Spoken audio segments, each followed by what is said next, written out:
Before there was any king in the land of Israel, the Bible says in the book of Judges that every man did what was right in his own eyes. There was no king to rule over them. So everyone did what their own heart led them to do. They followed their own thoughts and their own desires. And all throughout the book of Judges, you'll see this cycle of idolatry, followed by judgment, followed by Israel crying out for mercy. God raises up a judge to deliver them. They have a time of peace, and then they go back into idolatry. It's this sad cycle that plays itself out over and over and over again in the book of Judges. Today, we're going to read about the fifth judge in that cycle. His name was Gideon. In Gideon's day, Israel had been under oppression from the Midianites for 7 years. And in chapter 6, you can read about how they suffered. In a nutshell, the Midianites would come into the land of Israel and destroy their crops and their cattle every year at harvest. So Israel was impoverished. They were hungry. They were suffering greatly under the hands of their enemies. And it says in Judges 6:2 that it got so bad that the Israelites hid in dens and caves in the mountains to get away from the suffering. They're hiding from their enemies. They're scared and they're overwhelmed. And God sends them a message in chapter 6, verse 7. Follow along with me. It came to pass when the children of Israel cried out to the Lord because of the Midianites, that the Lord sent a prophet to the children of Israel who said to them, "Thus says the Lord God of Israel, I brought you up from Egypt and brought you out of the house of bondage. And I delivered you out of the hand of the Egyptians and out of the hand of all who oppressed you, and drove them out before you and gave you their land. Also I said to you, I am the Lord your God. Do not fear the gods of the Amorites in whose land you dwell, but you have not obeyed my voice." So sin came before suffering. They had rebelled against God. They had served idols. And God says, this is why you're suffering. This is why you're experiencing this hardship.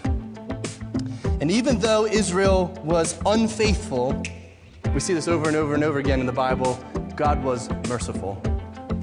And God gave them grace. And he sends them another judge to deliver them. That's where Gideon comes in. In chapter 6, we read that Gideon was of the tribe of Manasseh. He belonged to the smallest tribe, and he says he was of the smallest family in the smallest tribe, and he describes himself as the least esteemed person in his father's house. So smallest tribe, smallest family, smallest person in his household. And it says that God appeared to Gideon one day while he was threshing wheat in secret so the Midianites wouldn't see him. And God promised to use little Gideon to deliver the Israelites from the hand of the Midianites. And God gave him several signs of assurance that he would be with him, that he would strengthen him and perform the promise. And so Gideon rises up.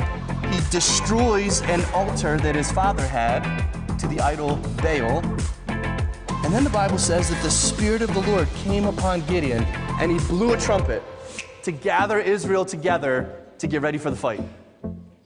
Now, if you do a little bit of math in Judges 6 and 7, you can see that Gideon, after he blows the trumpet and he gathers Israel together, he has an army of 32,000 soldiers.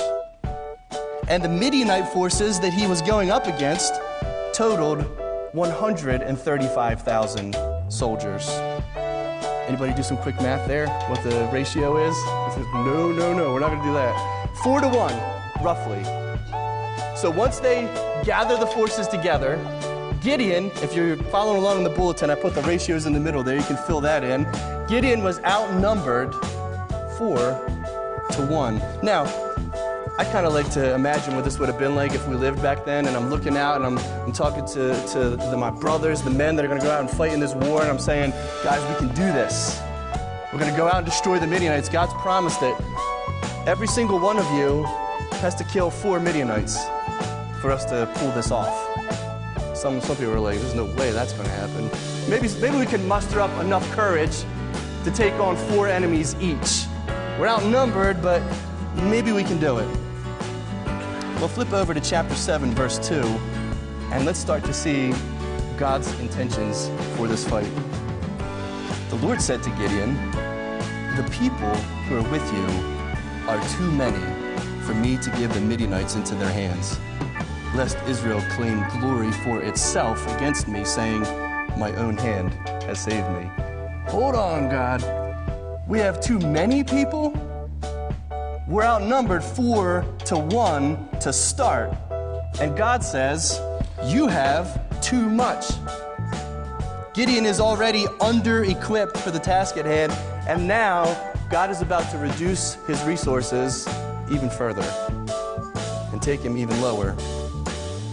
Notice two things here. First of all, how arrogant is the human heart? They're outnumbered 4-1.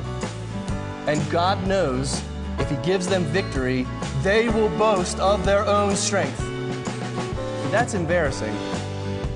We love to steal the glory that belongs to God. God says, I can't do this because if I give you victory, you'll claim the glory for yourself. So in your notes, God doesn't share his glory. Isaiah 42:8 says, "I am the Lord, that is my name, and my glory I will not give to another." That's what he tells Gideon and the Israelites here. They wouldn't recognize God's grace. They wouldn't praise him. They would boast of their own strength.